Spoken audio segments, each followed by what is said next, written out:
When we're looking for a bit of inner peace, we're always searching for the next new thing. But what if one of the most incredible, detailed maps of the mind was actually created thousands of years ago? Well, today, that's exactly what we're going to explore. A step-by-step guide from these ancient texts on how to cultivate some truly profound states of mental stillness and, yes, even joy. So let's start the journey. Our journey really begins with a feeling that I think every single one of us has had. This quote isn't just some ancient poetry, it's a raw human cry for help. I'm swamped by suffering. It just hits home, doesn't it? It's that feeling of being completely overwhelmed, stuck in the mud of daily stress, that really lights a fire in us to find a way out, to find some genuine, lasting peace. So, what is this end to suffering they're talking about? Well, the texts point to a destination with two key names, samadhi and jhana. Think of samadhi as the overall state of deep mental focus, a real immersion, and the jhanas, those are the specific step-by-step levels of absorption you can experience within that state. Just imagine for a second, the usual chatter in your head just goes quiet, and what's left is this incredible stillness, a crystal clarity, and a deep, fulfilling joy. That's the state this path is all about. All right, so how do we get there? Luckily, the texts give us a really clear roadmap. We're going to start by building a solid foundation in our everyday lives. Then, we'll learn how to become the gatekeeper of our own minds. After that, we'll clear out all the internal clutter, and only then are we ready to step into those deep states of absorption, the jhanas, and see the incredible transformation that comes with it. Now, this is where it gets really interesting. The very first step on this path to inner stillness, it has nothing to do with meditation. Not directly, anyway. It all starts with how we act in the world. The idea is so simple, but so powerful. You just can't build a peaceful mind on a foundation of chaotic or harmful actions.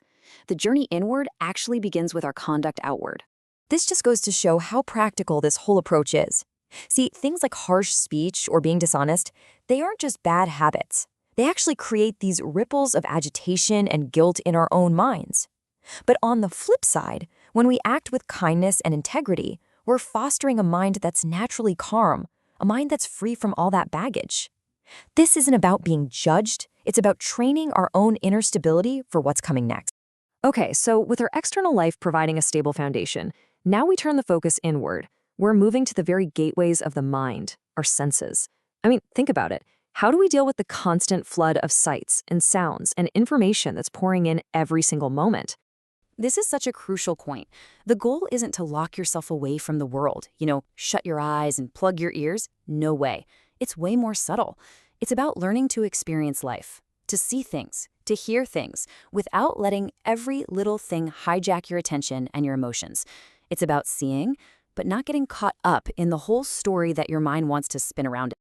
What you're doing here is developing this incredibly powerful inner balance. So whether it's a tempting ad on your social media feed, or an annoying sound from the street, or even just a distracting thought that pops into your head, the training is the same. You notice it, but without that automatic reaction of either grabbing for it or pushing it away. This mindful restraint is like a shield that protects the mind's growing sense of quiet. So we've set up an ethical lifestyle. We're guarding our senses. But what about all the noise that comes from inside our own heads? The texts are super specific about this. They identify 5 main internal roadblocks. They call them the 5 hindrances that actively block the mind from finding that deep peace. This is basically the internal garden that we all need to take care of. You can think of these hindrances like weeds that are just choking out the light. You've got the pull of desire, always wanting something else. The fire of anger that flares up when you're stuck in traffic. That heavy fog of sleepiness in the middle of the day. The jittery, restless energy of worrying about the future. And of course, that paralyzing doubt. The teaching is clear. Before you can grow deep concentration, you have to work on clearing out this mental clutter. And now, finally, with that ethical foundation in place, the senses guarded, and those internal hindrances set aside for a while, the mind arrives at a whole new doorway. It's finally prepared. It's stable enough to enter the states of jhana, a truly profound and blissful absorption that is right at the heart of this practice. This phrase, secluded from sensual pleasures, that's the pivotal moment. It's a huge shift.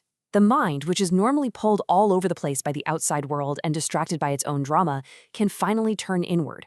And it's right here that you discover a source of joy and contentment that has absolutely nothing to do with anything external. I mean, how do you even begin to describe a state like that?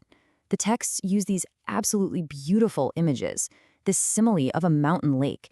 It just perfectly captures what a mind in jhana feels like. Imagine all the mud and sediment of your thoughts and emotions has just completely settled. The surface of the water is like glass, and it's so clear you can see right to the bottom. That's the quality of awareness we're talking about here. Now, getting into jhana isn't like flipping a switch.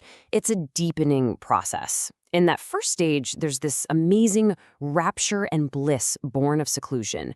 It's this powerful joy that comes up simply from being free of all the usual mental noise. But then, as your concentration gets even deeper, that transforms into the second jhana, where the bliss isn't just from seclusion. It's coming from the profound unity and stillness of the mind itself. So what's the whole point of this practice? Is it just to have a nice, blissful experience for a little while? The texts say absolutely not. The result is so much more profound than that. This process doesn't just calm the mind. It fundamentally transforms its very nature. Look at the qualities that start to emerge. A mind that's been immersed in this state isn't just quiet. It becomes this incredibly refined instrument. It's described as purified and bright, flawless. It becomes pliable and workable, steady and imperturbable. It's no longer the source of your suffering, but an amazing tool that's ready to be used for deep insight. This final metaphor, wow, it just perfectly captures the kind of freedom this path is promising. Like a snake shedding its old, tight, worn-out skin, the practice allows you to let go of old attachments, old ideas about who you are, old limits. It's such a powerful image of deep release, of coming out completely new and free. So, in the end, this ancient guide is so much more than just a historical document. It's a timeless map of our own inner potential.